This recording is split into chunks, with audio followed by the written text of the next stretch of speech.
Hello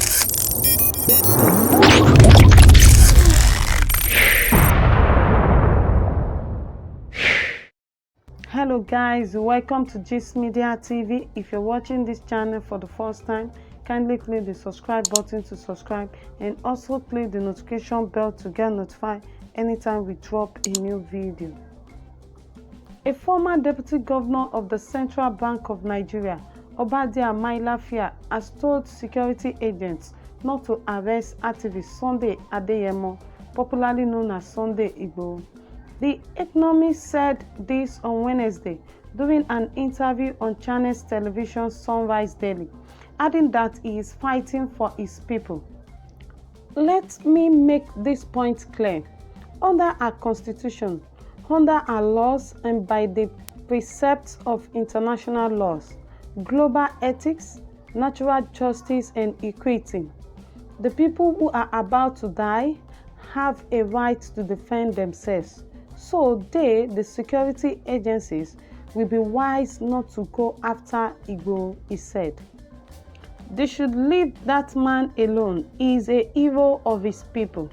Igboho shot to prominence in January 2021 when he issued a one-week ultimatum to criminal headers to leave Ibarapa, Oyo State, following a crisis that hit the area. Nigeria has in recent times seen a rise in insecurity, with many resorting to self-defense, a development which Mailafia has lamented. This is totally unprecedented. This is the worst time ever in the history of Nigeria, he noted. You can't even compare with Abacha's time. Abacha's time was a golden era compared with what is happening. You think Abacha would have tolerated all this? You can't travel on these roads. Killings everywhere, destructions everywhere. While reiterating that there is an ethnic domination agenda in the country, he alleged that there is a conspiracy by world powers and the elites to destroy Nigeria. World powers want to destroy Nigeria, and what they have done is to come and meet some people and tell them, you are born to rule. There is an agenda. Obasanjo called Fulanization and enforcement of one particular religion against the rest, he added. On the recent attack on the Benue State Governor, Samuel Otom, the former CBN deputy governor said the incident is an attack on the people of the state. This attempt on the life of an executive governor and incumbent of a state is an attempted attack on the entire people of the state. This attempt on the life of an executive governor and incumbent of a state is an attempted attack on the entire people of the state. Those who are trying to do this wicked thing need to understand the implication of what they are trying to do, Mailafia said. If the governor of a state cannot feel safe to go to his farm, how will the ordinary Benue people feel going to their farms? This is a very bad precedent. Olóyè Sunday Igboho cannot succeed unless what? Ṣé rí àwọn misinformation bẹ tó ń lọ lọ́tún lósì tí ó yẹ kí àwọn èèyàn mójútó nǹkan mí entirely ni wọ́n mójútó. Tí wọ́n bá ń sọ̀rọ̀ wọ́n máa gbọ́ pé wọ́n ní Haúsá tẹ bá rí ó lọ sílẹ̀ òyìnbó lọ kàwé ni, Yorùbá ń lọ sọmọ ọ̀dọ̀ kìnìkan gbogbo wa láwa fúnra wa dábàá tanra wa ni. Mo mọ̀ pé fídíò tí mo ń ṣe yìí ká tó wí ká tó fọ̀ á rí pé á rí ebú á rí threatening gan. Èmi bẹ̀rù kì í ṣe kí mi bẹ̀rù but kì í ṣe pé kó tọrọ dé ká má bára wa sọ. Èèyàn lè threat mi gbogbo ikú ó die na die. Èèyàn lè ṣépè pé kò fẹ́ Yorùbá nation. Èèyàn lè bẹ́ẹ̀bù ogun tó bá wo oníkálukú ló lè sọ. Ó jẹ́ ká ràn wá létí àwọn kankan. Kí ni nǹkan náà? Ó ní wípé Haúsá ní ń gbin ata, Yorùbá ló ń jẹ. Haúsá ní ń gbin àlùbọ́sà, Yorùbá ló ń jẹ. Haúsá ń gbin ọ̀pọ̀lọpọ̀ nǹkan, Yorùbá ló ń jẹ. Bẹ́ẹ̀ náà Yorùbá ló ń gbin obì, Haúsá ló ń jẹ. Yorùbá ń gbin orógbó, Haúsá ń jẹ. Ìgbò ń ṣe epo, Yorùbá ń jẹ. Gbogbo wa la nídìí ara wa o. Ẹni tàbá dé bọ́dà kíní kan, tàbá dé Kaduna, ẹ má sọ ní tẹ́ ẹ bá mọ̀, ní tẹ́ ẹ bá mọ̀ ní kẹ́ ẹ sọ. Jonathan ló ṣe rail láti Abuja dé Kaduna tó jẹ́ rail. Irú ẹ̀ ni Buhari ṣe láti Èkó dé Ìbàdàn. Kódà tí Èkó dé Ìbàdàn ó wà more okay than the Kaduna to Abuja, kìí ṣe dé Kano. Ọ̀nà Kaduna sí Kano ọ̀nà kan tó ṣe pé èmi gbà dáadáa, kìí ṣe pé wọ́n ní ẹ lè fi wé ọ̀nà Èkó sí Ìbàdàn lónìí. Tọ́nà náà bá wà okay to the extent pé bẹ́ẹ̀ ṣe ròyìn, I'm very sure kidnapper ò ní tó bó ṣe tó yẹn. Tí wọ́n bá balance Nigeria lójú wa, you have the right to depart. But ṣé ẹ ti kọ́kọ́ sopọ̀ náà ẹ̀yin Yorùbá ṣáà ti fi mọ́ wá ṣọ̀kan? Táwa Yorùbá ti fi mọ́ wá ṣọ̀kan láti pín. Níbo ni capital wa máa wà? Níbo ni headquarter kíní kan máa wà? Àwọn wo ni security wa? Sentimental lẹ padà máa gbé wọ̀ bẹ́ẹ̀ jàjàngbara yìí tẹ́ ẹ pín, ẹ padà para yín náà ni. Ẹ padà para yín ni. Àwọn tí wọ́n fún wa independent 1960 ṣé mọ iye ọdún tí wọ́n ti fẹ́ gba independent ká tó rí gbà ni.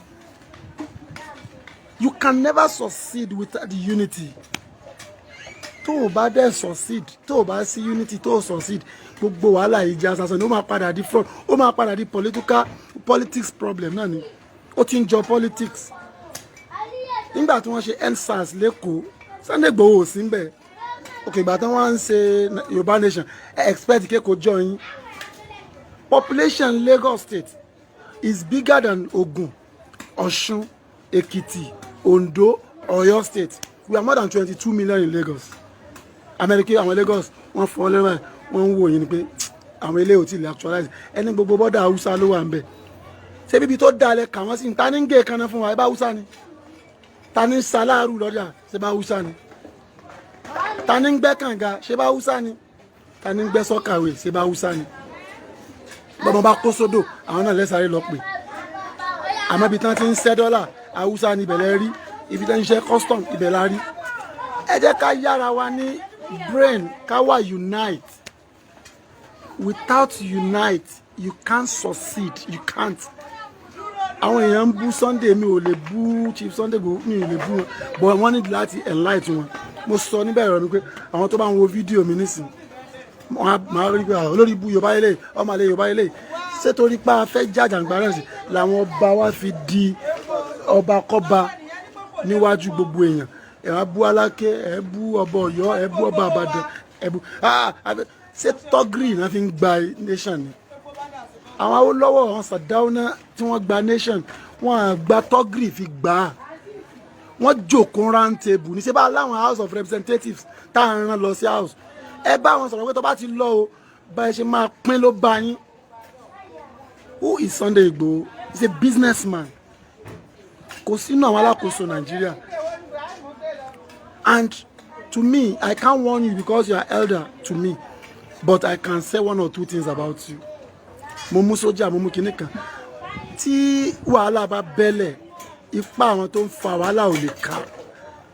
Èmi tí mo ń bá yín sọ̀rọ̀ yìí, mo ti witness wàhálà Kano, Kaduna, Jos, mo ti witness. Tí a bá rí wàhálà ó gba àwọn tá ń pariwo, wọn à ní dúró. Wàláì wọn à ní dúró. Kése tó kàn lọ́rọ̀ wa nìyẹn. Tí wọ́n bá náà fẹ́ shift presidency sí ilẹ̀ Igbo àbí ilẹ̀ Yorùbá, ẹ bá ara wọn kan lọ lánàá tó jẹ́ pé Yorùbá ni wọ́n. Wọ́n bá wa sọ̀rọ̀ bí wọ́n ṣe gba òmìnira. Ẹni wọ́n ń jà fún ara wọn ni. Good and fine kálukú náà. Even Sunday Igboho ti ń sọ̀rọ̀ sápò ara wọn kan náà ń jà fún ni. You are a PDP member under Chief Rashid Ladoja, and you still proud of him. You understand? Ẹlẹ́yin jà ogun Mọdákẹ́kẹ́ àti Ifẹ̀ wá tógun Nàìjíríà. Mélòó gbogbo Mọdákẹ́kẹ́ àti Ifẹ̀ under one state, the population gbogbo yín ò tó 5 million. But you want to fight about 200 million people. Let's think twice. Let's think twice. We are talking about nation. Whether you take it or you leave it, for now, we are one nation. let's embrace peace. Tí àwọn Igbo bá láwọn fẹ́ gba Biafra ẹ wòjọ́ tí wọ́n ti ń bá bọ̀ wọn ẹ̀rí gbà ẹ̀yin kàdé lónìí ẹni kan sí bọ́dà ẹ ṣe Yorùbá mọ́ ẹ ṣe Nàìjíríà mọ́ ṣé bẹ́ẹ̀ náà ṣe ń ṣe ni làwọn míín fi ń pè yín ní illiterate ẹ ṣe illiterate educationist kọ́ ni yín ntẹ́ ẹ rí ó jẹ́ máa sọ bẹ́ẹ̀ àmọ́ gbogbo àwọn ọmọ yín bẹ́ẹ̀ ń lo èbó ẹ fẹ́ ẹni tíkẹ́ẹ̀tì network ni so kí ni à ń sọ fúnra wa we need ourselves nítorí pé ẹnìkan ò dáa lẹ́yà kan àbí lẹ́sìn kan àbí lédè kan káwá ní gbogbo wọn náà ni wọ́n dá gbogbo wọn kọ́ ni wọ́n dá ẹ wo ìlànà tí Haúsá wọn fi dá fún yín oníkẹ́ lò ìlànà tí Yorùbá tá a bá ń sọ̀rọ̀ pín ẹ jẹ́ ń sọ àṣírí kan fún yín lẹ́ni tí òye yín gbogbo lẹ́kọ̀ọ́ yìí ẹ dákọ̀ ilé Haúsá mélòó lẹ mọ̀ nínú Èkó yìí ilé Haúsá mélòó lẹ mọ̀ pé ilé ìyá Haúsá lónìí ilé ìyá Haúsá lónìí tẹ bá dé Kaduna mi ò mọ ara mo mọ 1 million lé Yorùbá tí wọ́n kọ́ hòtẹ́ẹ̀lì tí wọ́n kọ́ nǹkan gidi bẹ́ẹ̀ ni ní Kano bẹ́ẹ̀ ni Katsina bẹ́ẹ̀ ni ní Sokoto bẹ́ẹ̀ ni Zamfara Kebbi gbogbo bí tẹ bá dé bẹ́ẹ̀ àwọn Yorùbá di ìlú lọ ńbẹ̀ ni Haúsá òde ìlú tírélà ni ó bá dé orí báírò tí máa ń ti káàkiri bẹ́ẹ̀ ni ó sùn lálẹ́ níbi tí máa ti mu ṣáì tẹ bá ló yá ó yá tírélà ni ó bá padà tẹ bá ní ká pín ẹ̀rọ ní ká máa Yorùbá tí ń bẹ nọ́ọ̀tì ká máa bọ̀ ẹ fẹ́ pín sẹ́yìn mọ Yorùbá tí ń bẹ nọ́ọ̀tì ni ok ẹrù páwọn tán Haúsá tí ń bẹ ń bì wọn tó Haúsá lọ̀lú èbó kò sí tó kán bá lọ́wọ́ lọ kàwé ni Haúsá mélòó ní ṣe yahoo ọmọ Haúsá mélòó lẹ́yìn tí ń ṣe yahoo wọ́n rọ́nú wọ́n wà contented wọ́n yáyọ ọkàn iṣẹ́ tá Haúsá ń ṣe sẹ́dọ̀ tí wọ́n lè ṣe jẹun àwa là ń kánjú afẹ́sáré di nǹkan gbogbo àwọn tí ń sọ̀rọ̀ orí social media láti rí tẹ́ sọ̀rọ̀ ló bá ṣẹlẹ̀ àwọn tí ń bẹ ní Canada tí ń bẹ ní Germany tí ń bẹ ní America àwọn nìkan láàmú àríta máa pariwo àfi ká pín o bó bá nǹkan fẹ́ pín máa bọ̀ wálé máa bọ̀ wá sí Nàìjíríà kẹjá jọ lọ pín ẹ wàá jókòó lórí fóònù ẹ máa ní ẹ fẹ́ pín ni o ẹ fẹ́ pín ni o àmọ́ kò jọ mí lójú Haúsá mi ò bú wọn mo mọ̀ wọ́n dáadáa ni ẹ̀yin bá ẹlẹ́dẹ̀ ṣòwò dọ̀tí tó bá bá ẹlẹ́dẹ̀ ṣòwò dọ̀tí ẹnìkan dọ̀tí jẹ́ nìkan lọ nínú ìdílé kan Yorùbá bí èèyàn bá kú ó lè pé ọdún 10 tá sì máa sọ fún tọ̀hún tí ò ní tán lára wọn bí ìyá Haúsá kan bá bímọ 20 àbí 15 tí 5 bá kúnjọ́ kan kó tó pọ́sẹ̀ kan ó ti kúrò lára rẹ̀ ṣẹ́yìn ti rí tán ti lẹ pósítà kan sọ pé missing person tẹ̀ra Haúsá ń bẹ̀rẹ̀ níwọ̀n value ẹ̀mí ṣùgbọ́n value ẹ̀mí jura wa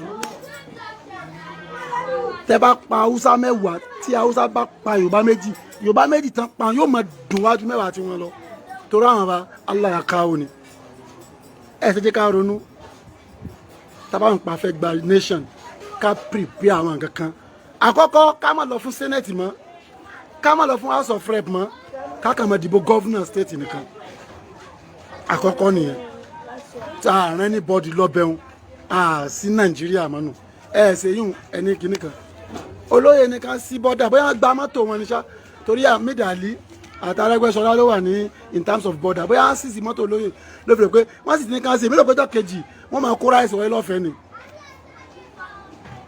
kí ṣe tó bá kàn lọ́rọ̀ èèyàn nìyẹn máa ń ṣe perfection tó ń kálukú fi ń wò ọ̀tọ̀ọ̀tọ̀ ní tẹ́mi fi rí ni mo fi sọ fún yín nínú ìjọba tó ṣe infrastructure tó favour Yorùbá Ìgbò jùláyé inú ìjọba ńlá wà lọ́wọ́lọ́wọ́ ẹ̀ àwa tá a bá ń travel ẹ lọ wò láti Èkó dé Ìbàdàn ẹ fẹ́ lè díjú kẹ́ mọ́ wa mọ́tò èyí tàn sí ìparí wọn ń ṣe lọ́wọ́ bẹ́ẹ̀ náà ni àwọn àṣekúṣẹ́ tí wọ́n ṣe nínú ìlú yìí gbogbo ibi táwọn rìn sí wọ́n ń ṣe lọ́wọ́ náà ni wọ́n ṣe rail láti Èkó ń bí dé Ìbàdàn ó dúró lábẹ́òkúta ẹ bá rẹ́yìn tẹ́ ń bújọba yìí náà tẹ́ ń wọ̀ ó wọ́n kò wọ́n ṣé kó wà secure ni ẹ wo àwọn airport káàkiri tí wọ́n ń ṣe wọ́n renovate ẹ̀ ń lówó tán fi renovate kódà owó tán fi renovate tó bá pọ̀ náà ṣe bí wọ́n ṣe ṣe báwọn tàná sọ pé àwọn ó ṣe ni wọ́n ṣe in support ìjọba kankan but I'm telling you that we are still better tamalawa ló kàn nígbà tí ní Yorùbá náà ló ta Yorùbá nù